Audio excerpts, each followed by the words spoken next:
1. We're live.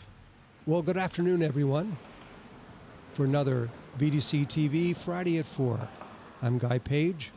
I'm here with our social media director, Paul Bean, our intrepid engineer, Caleb Morvan, and you may have noticed... Oh, are we outside, Paul? Yes, we are. Oh, my gosh, we are. How'd that happen? Well, he's having some work done in the studio, getting things all prepped up. Little makeover. That's right. And so, in fact, if we had to be outside, this is an absolutely gorgeous day outside the former Bean Chevrolet building, and I am surrounded by what year is this pickup truck? This 1979 truck? Custom Deluxe. Oh, it's so cool. And an El Camino behind us, and Caleb's wicked cool pickup truck is keeping my RAV4, the only sort of granny car in the bunch, company. So it's really cool. We're in a really neat setting here. So VDC TV this week is sponsored by Procter Gas and Ranmar Corporation, two sponsors.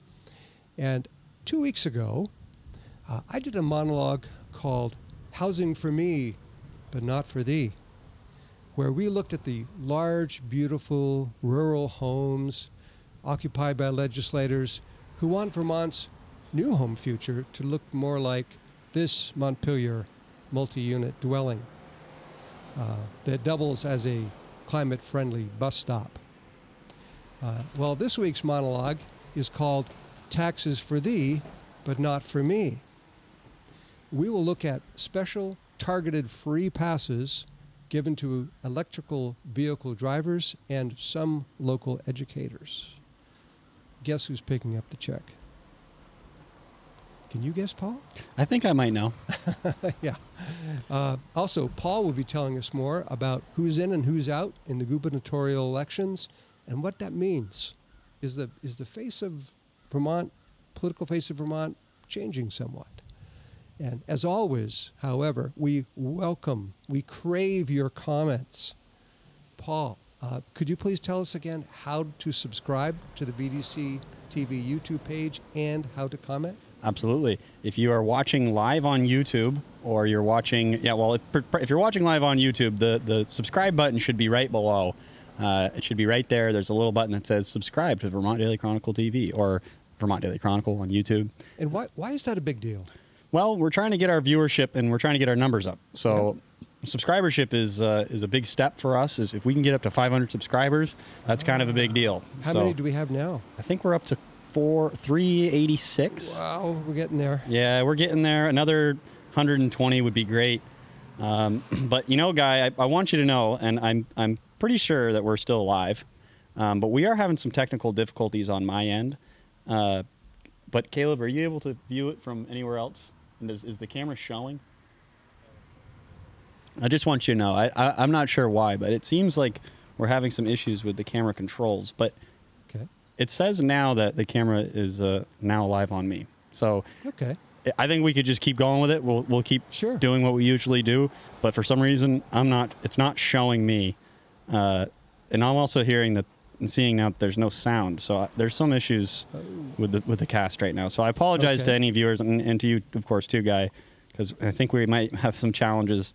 But it shouldn't have anything to do with us being outside. Let me be clear, because the Wi-Fi is still strong and it's right there. So I'm not sure what's going on, but we're going to continue to try to figure this out as we go here. And I apologize to all the viewers. And let's see if we can figure this out. So I just want anyone who is watching, say, live on Facebook or live on YouTube, would you let us know, is the stream working? Are you able to see it? I'm seeing a message from Ellen Ravelin. Thank you for sharing Vermont Daily Chronicle. You are in our prayers. And I also am seeing, looks good, Paul, sound is good, video is on Paul. Okay, so that's fine. You know what? We're just going to go with it. And I think we should just keep going. I can't see the stream on my end, but hopefully it looks good on yours, folks. Let's face it, Paul's better, Caleb. Paul's better looking than either of us, right? So might as well be on him. Oh, come on. You can still go back and forth. All right, we're going to go with it. We're going to keep going, folks. All right, great. And you know what? Live TV. This is how it goes. Yes, it is. Live remote TV. This is really how it goes. So, hey, it's all good. Thanks, So, Guy. So taxes for thee, but not for me. Going back to antiquity, you could always tell who the real favorites of the kings and queens were. They're the ones who didn't pay taxes. Now, while the peasants, the serfs, the craftsmen, oh yeah, they paid the kings and priests for everything. But the children of the favored nobles, somehow, they never had to pay. Well, some things never changed. Just as the sheriff of Nottingham didn't have to pay a toll to go over the bridge or ride his horse over the bridge, so the EV drivers don't have to pay for the upkeep of Vermont highways. Did you know that? Did you know that, Paul? I did not know that. Yeah. Well, in fact, they never have. As long as they've been driving EVs on the highway. See, here's the thing. Despite language that seems to fix that problem in this year's transportation bill, they still don't. And until Vermont EV ownership gets to 15% of all cars and light trucks, they never will. See, the thing is, we are told, are we told, by climate hawks that it is Vermont's duty and honor to be the shock troops in the great global war against climate change.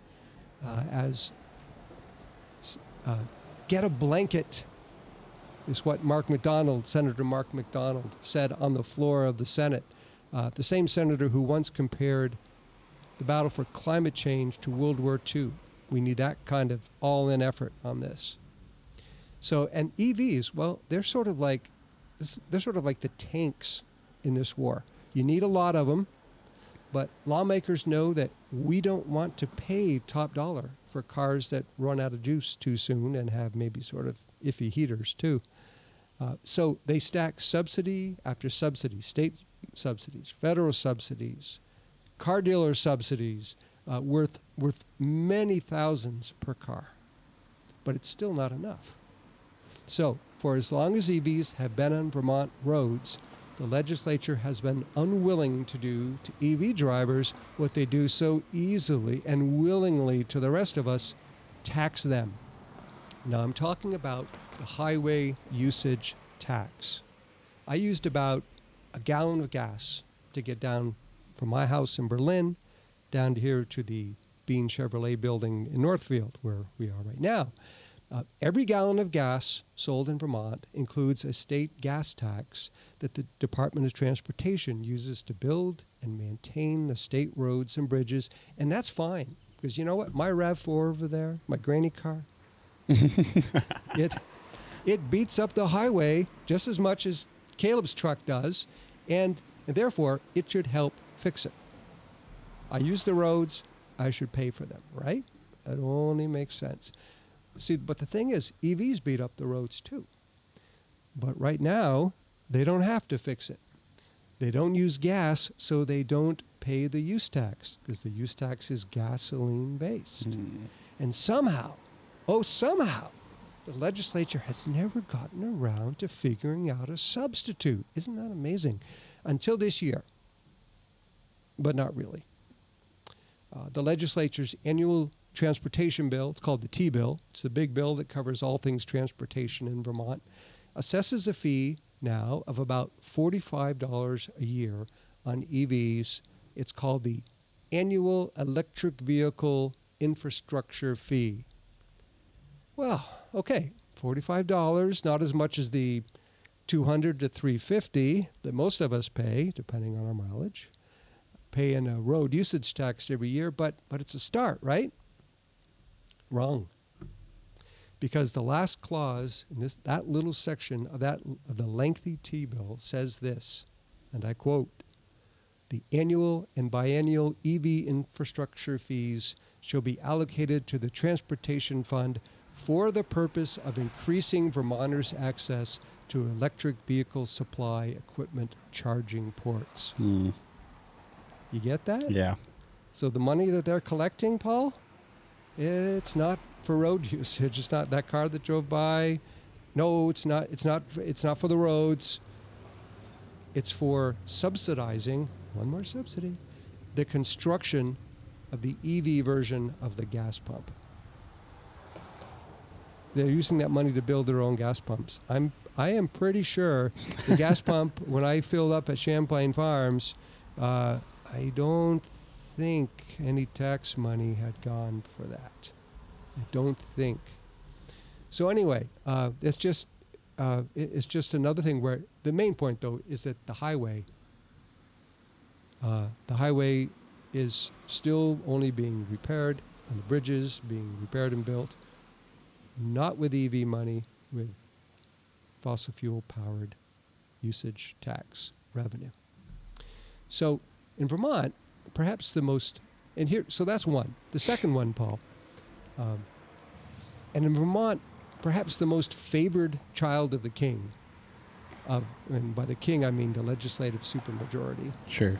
Is the renewable power industry, and you wonder why the legislature is poised to override a gubernatorial veto of the renewable energy standard.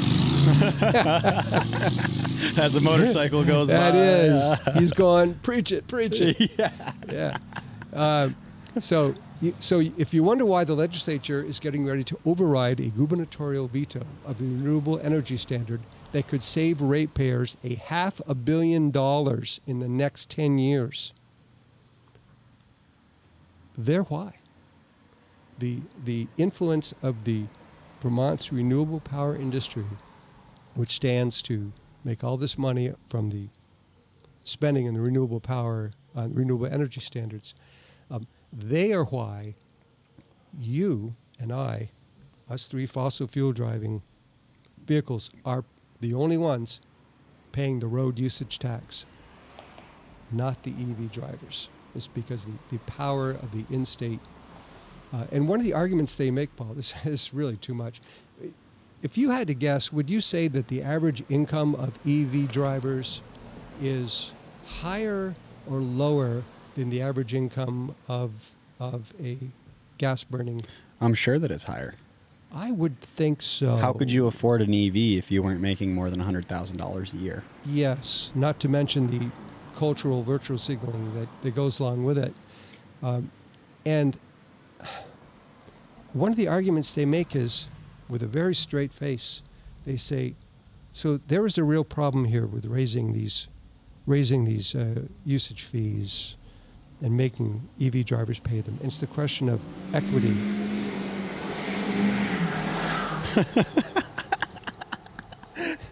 It's the question of equity, that we want people to be able to afford these EVs, and it's just not fair. It's just not fair to ask them to pay extra on the usage fee because of equity. So there you go. Well, and of course they're saving the planet, guy, too. Well, that's the idea, I suppose.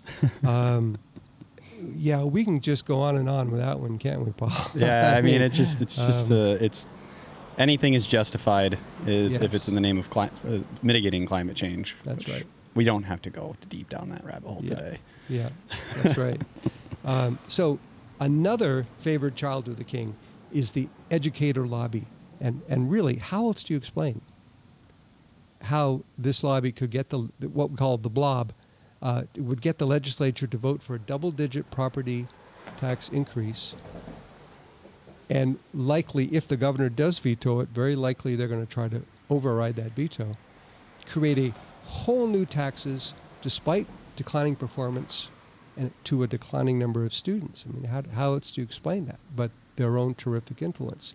Well, this weekend, I learned of a local example of education-related taxes for thee, but not for me. This is local. This is not statewide. Okay. So, you all know that last year, the legislature passed a child care tax, payroll tax, Vermont's first actual payroll tax, 0.44% of 1% goes to paying for about $100 million worth of child care expenses. Some of that is paid by the employer, some of it's paid by the employee. Well, the Windsor Southeast Supervisory Board decided they would just pick up the tab, pay the whole thing. No child care tax for supervisory union employees, and possibly also for the schools in their supervisory district. Now, Paul, if they were a private company, I'd say, gee, that's mighty commendable.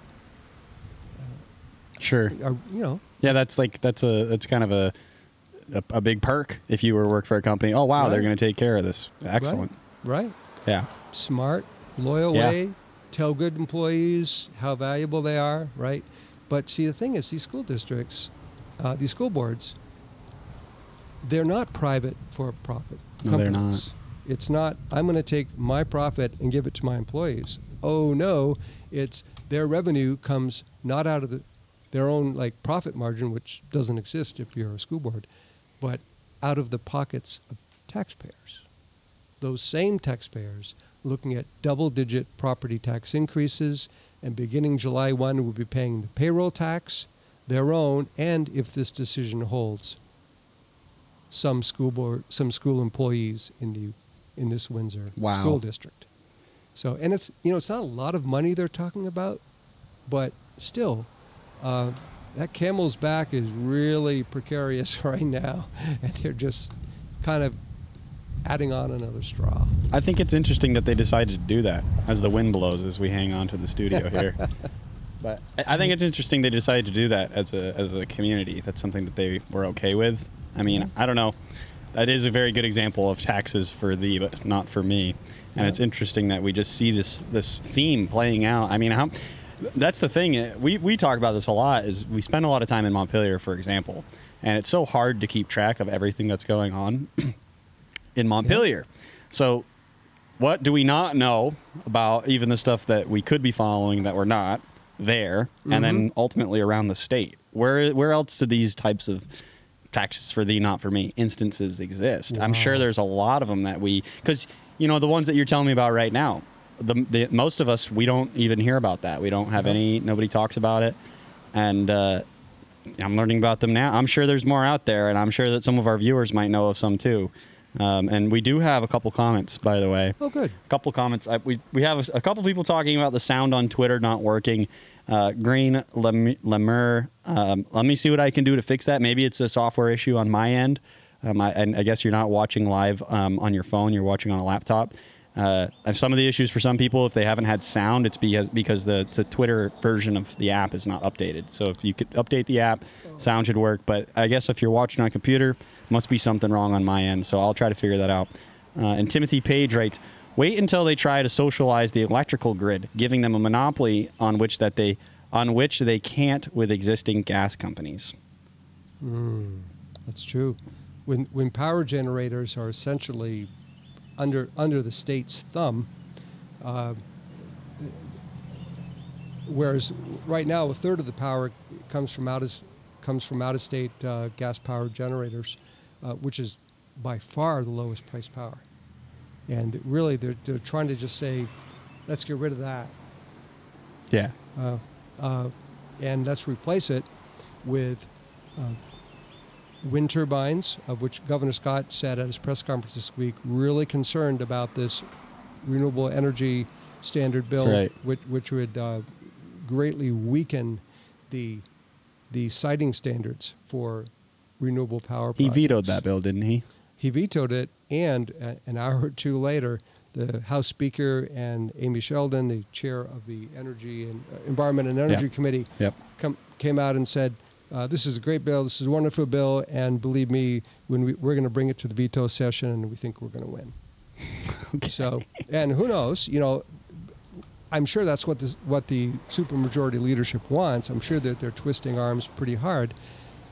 You also have to think, and this is going to be getting into after we talk about our sponsors, what you will be bringing up, Paul. Yeah. Has the ground shifted underneath the supermajority?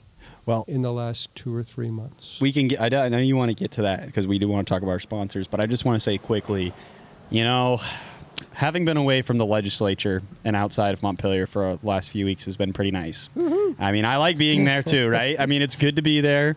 The atmosphere has been tense, but it's been nice to not be there all the time. And it's also, I think everybody kind of feels like a weight has been lifted off our shoulders. Like, oh my goodness, the horrible things are going to stop for a little while. We're not going to, they're not allowed to, the time's up. They're done trying to make horrible ideas happen. Yeah. So anyway, I know we got a couple comments. One from, I think it's maybe VI Coffin.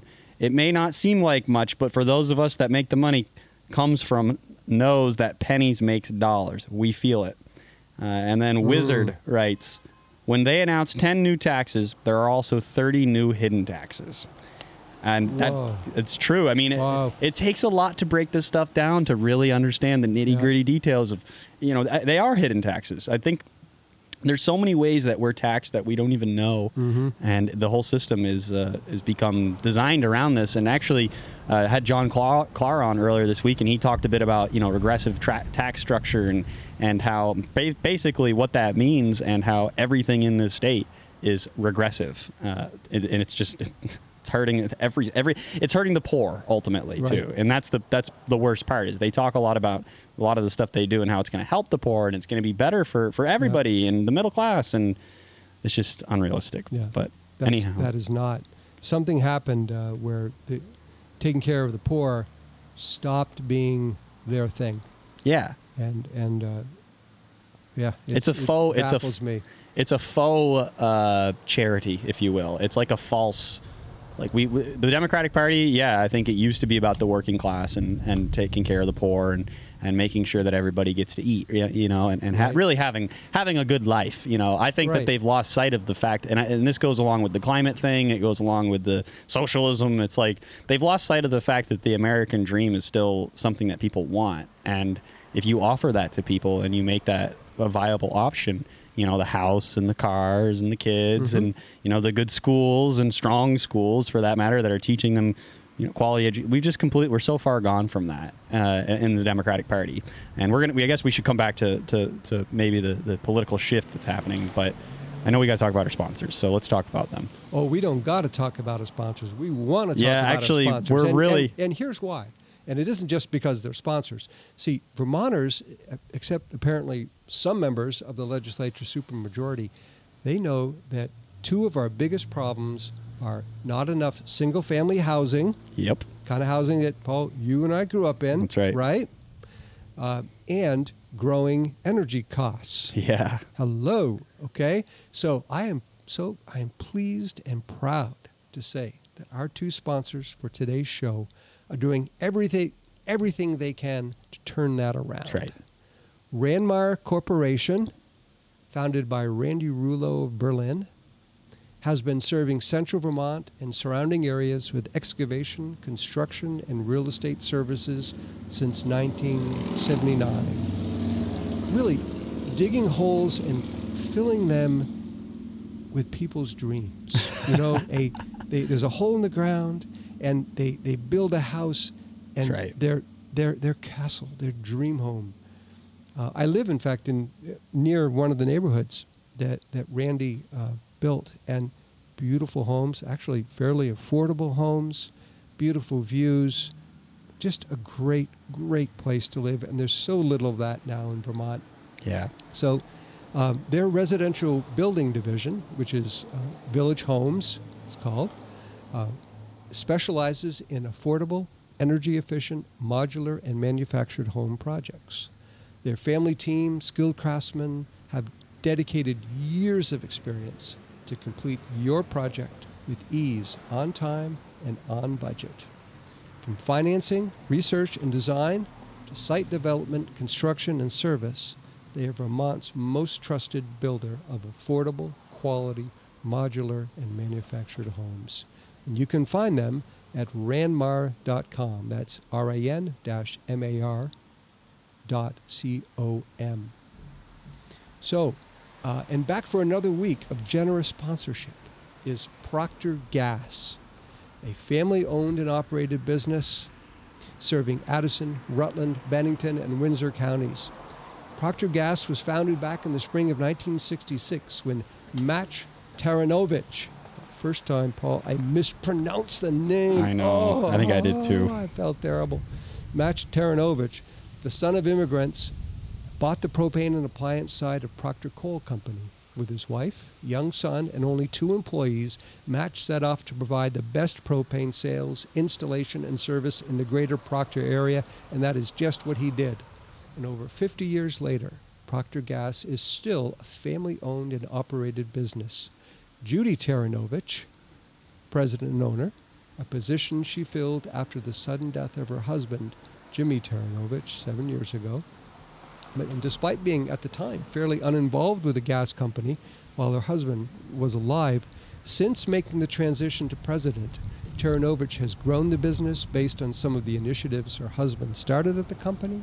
Procter Gas serving Addison, Rutland, Bennington, and Windsor counties, offering 24-hour, quintessential, safe, reliable propane services. Salt of the earth. Call them at 802-459-3340. So thank you to our sponsors for what you do, and for many businesses like you in Vermont that are trying to fill a great need at an affordable price. So, Paul, yes, tell us first of all about the big news in the governor's race on Monday. The bombshell dropped, and then in lieutenant governor's race, there's some fascinating news as well. What's going on there? Well, I think there's a couple things. I think first and foremost, we just got to point out that what we're about to talk about is, I do believe, very representative of what the public is feeling and sensing, and why perhaps there is a political shift happening. First you have Howard Dean announce on Monday that he's not going to run for governor after making all this hubbub about the potential of him running for governor, which I think everybody on the Scott end was like, bring it on, sure, go for it. Why not? And there was a lot of people, even within the Democratic Party, that kind of wanted to see it happen too. I'm curious, what did he gave a reason, it seems to me, if I remember back from Monday, a million years ago. What was the main reason he gave? He couldn't beat Phil Scott. Why not? What was the thing? He's America's most popular governor. You're going to have a hard time beating America's most popular governor. Is there a thing I'm not saying? I thought that was... Well, certainly, he definitely did say that. He said Governor Scott's really popular. You're dead right with that. He also said that, he said the number one issue, when he's doing his polling, the number one issue seemed to be taxation. Oh, yeah. Right. Timothy Page wrote that in just before you said it. He was thinking for you. Yeah. Not for the first time. Yeah, no. Well, I think I don't understand. I mean, I understand why he decided not to do it. I think it's great. Like, thank you. Don't do it, I guess. But I don't know. Maybe he would have been associated with that party. I think there's a growing and so let's go move on to the lieutenant governor's race. So if you have on the lieutenant governor's end, you have David Zuckerman, who's currently the lieutenant governor, and then you have a gentleman named Thomas Renner. He announced that he's running for lieutenant governor. Now, what is Zuckerman? Is he a Prog, a Democrat? What's his thing? He calls himself a Democrat, but he calls himself a Prog too, I guess. Whenever it's convenient to be one or the other. Feet in both ponds. I think he does what he has to do, and I do know actually from speaking with him that he has a little bit of a tough relationship with both of the party leadership within. Really? Yeah. Well, That's because I think it's kind of like one of those things. Like, well, what are you? Are you Democrat? Are you progressive? Okay. And let me just put this out there. I mean, Zuckerman obviously running again. I just had John Rodgers on, he was just on the show, and now he's the Republican. One of the Republican candidates, of course, going against Gregory Thayer, who is down in, I believe, Rutland, right? Is that where Greg is from? So then you have both primaries with two candidates, which is kind of exciting. I think it is anyway. Yeah. So you're going to have a good primary on both ends. And, I've had some people say to me that, oh, yeah, John Rodgers is a Republican. He was, by the way, a Democrat for 16 years in the legislature, served both in the House of Representatives and in the Senate, 8 and 8 for both. I believe he's from Orleans County. Yes, isn't that town of Glover, I think. Isn't that kind of interesting, by the way? I think that's a really important thing for people to note, is that this gentleman has 16 years experience in Montpelier. He has left the Democratic Party and is now running as a Republican. And I've read the comments, and I've talked to some people and on the story, that we put out on John Rodgers, and people are saying, "Oh, he's a rhino, he's a this, he's a that," and once again, I think what you're seeing is the Democratic Party, what it used to be. It's not that John Rodgers is leaving the Democratic Party. It's not that I've left the Democratic Party for that matter. It's that the Democratic Party has left them.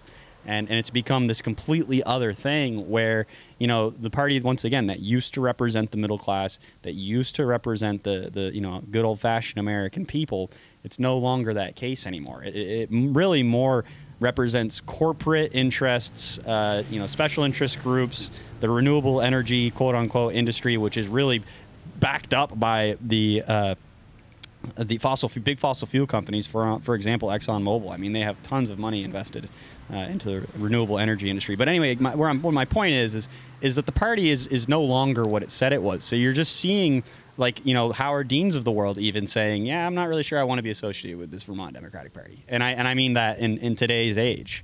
And I think that's kind of shocking. I mean, all of this put together, I know of candidates in Vermont that are going to run as Democrats, but are really they're not quite as, they're more moderate. Mm-hmm. And I think that's really what people are hungry for. I think, if taxation is the biggest problem to people, that, like Howard Dean said, I think a lot of people are going to be more likely to vote red.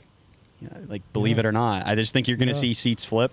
I don't think you're going to see Vermont, overnight become a red state. I don't even think that's what people really would want. But I think you would see a big shift. I think that's what's going to happen. So I've also had some people say to me, I think that John Rodgers as a candidate is a really strong candidate, and it's nothing against Greg Thayer. I think Greg is going to put in the work, and he's a very hardworking candidate. But I think on Greg's end, where he would struggle, let's say if he did get through the primary, as a Trump Republican, it's just a difficult state to win any election. And is he a Trump Republican? I think he would associate. And maybe, and he can correct me if I'm wrong, and, opportunity to him if he wanted to come on and speak to that, and actually, I've had John on, so probably should have Greg on. There, you want to be interviewed by Paul? Come on down. Come on. Yeah, we want to hear from you. Good to have you, inside or out. Absolutely. Yeah. And for that matter, Dave Zuckerman, he can come on too. Yeah. I think that would be fun. And who's this other guy you mentioned? And Thomas Renner up in Winooski. If he wants to come on, he's absolutely welcome. Now, tell me more about, I like to know nothing about Thomas Renner. So who is this guy? He worked for, I believe, both Becca Ballant and for Patrick Leahy. Graduated from UVM, lives up in Winooski, and he's running When you say worked for, was he a staffer? Yeah, he was a staffer, and I think he was a staffer for Leahy. He was a staffer. Okay. Yeah, and then for Becca Ballant, I think he was a campaign staffer. I don't want to be wrong though, so anyone can answer that. Activist and sort of professional political guy. Okay. Yep. And then he served as on the city council in Winooski. Oh, right. One of the youngest city councilors in Winooski, and he was deputy mayor. Which can you tell me what that means, deputy mayor? I think I know what it means. It's like being lieutenant governor, I guess. Oh, really? Yeah. It's just like one of those. You're the ceremonial. When the mayor's not in town, you're the mayor, pal. I think that's what it is. Okay. Yeah. Okay. So, and he's running as a Democrat. So both him, Dave Zuckerman, and this Thomas Renner gentleman are both vying for the Democratic nomination. So we'll see what happens. I mean, I think that could be I'm excited to cover these races. I think it's going to be a lot of fun. The lieutenant governor's race and the governor's race, which, I mean, I think we all kind of know what the governor's race is going to end up. I think Phil Scott's going to win it in a long shot. Well, let's talk about that. A week ago, you and I were thinking, Howard Dean, is going to get in the race. And we even had the show here where we said, why is Governor Scott coming to the state convention to speak for the first time ever since he's been governor? And one of our ideas was, well, Howard Dean might be his competition. Yeah. And he wants to rally the troops. As it turns out, he was there to rally the troops, but not in the governor sense, for him, but to get more people running for office. Yeah. When he gave his speech, he said, come on, everyone, let's get more fiscal conservatives, you might say, or at least centrists, elected because this legislature's fiscal policies are out of whack. So anyway, right, I think I heard too that Moreau Weinberger is officially not running. He is officially. the former mayor of Burlington. I just think that what you're seeing, like with Howard Dean, for example, I mean, maybe he took a close look at everything and said, I really don't want to be responsible for this, actually. Like, maybe I kind of want to, like, maybe the direction things are going is actually bad. Right. Like, from a Democratic perspective, even, he's saying, wow, this party is not the party I recognize. I don't know if I want to start, putting my toe in that water. It's like, I think because otherwise I think it's a stupid political move, just to be honest. Like, he's a wise, politician. Like, he knows the game very well. Yes, he does. And he's just all of a sudden going to say, well, yeah, I think I'm going to run for governor, and then pull out. Like, that just looks so bad for the party. And so he must actually feel like this is not a good situation. Yes. I think he must be. And Moreau concludes the same thing. The only person now still running for governor that we know of is Esther Charleston, who is a Middlebury DEI school employee. Now, Paul. I'm sorry. Who has left her job at Middlebury and the college, and then left her job at the high school because it was too stressful, she said in her statement. So I'm thinking that, okay, we have someone here who found the job of being a mid-level public school staffer as too stressful, is running for governor, which I can tell you, after going to press conferences and watching the governor, several governors now, 3 or 4, whatever that job is, it's a very big job. Yeah. It's not being president, but it's a big job. It might be. You might have as many headaches as being president. They're just not as big. I think you put out as many fires all day. You're dealing with stuff and only have so much time, and you only have so many resources and people that are willing to help you and willing to work with you. And I nothing against this DEI officer. Is that what you said? Yeah, employee sort of was part of her job. I'm not trying to be rude, but I'm sorry. Just unrealistic. Okay. But anyway, moving on. Yeah. It is 4:37.